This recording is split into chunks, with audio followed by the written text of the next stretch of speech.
Ika-88 Kabanata. Panalangin ng nagdurusa.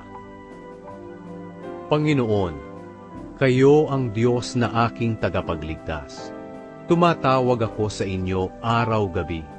Dinggin niyo ang panalangin ko at sagutin ang aking panawagan. Dahil napakaraming paghihirap na dumarating sa akin at parang mamamatay na ako. Para na akong isang taong nag-aagaw buhay na hindi na matutulungan pa. Pinabayaan na ako, kasama ng mga patay. Para akong patay na inilagay sa libingan. Kinalimutan niyo na at hindi tinutulungan. Para niyo akong inilagay sa napakalalim at napakadilim na hukay. Sobra ang galit niyo sa akin, parang mga alon na humahampas sa akin.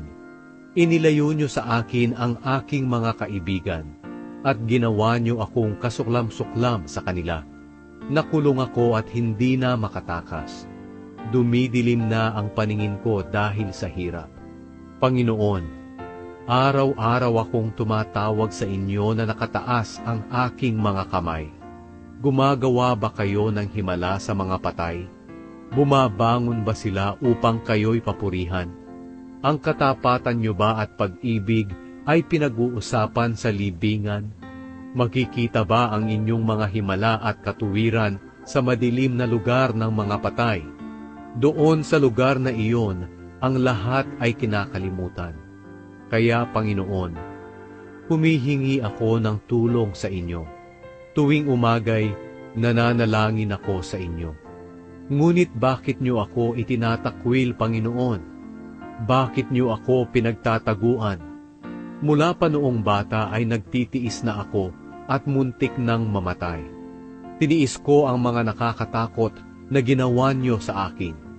Ang inyong galit ay humampas sa akin na parang malakas na hangin. Halos mamatay ako sa mga nakakatakot na ginawa niyo sa akin. Dumating ang mga ito sa akin na parang baha at pinalibutan ako. Inilayo niyo sa akin ang mga mahal ko sa buhay at mga kaibigan.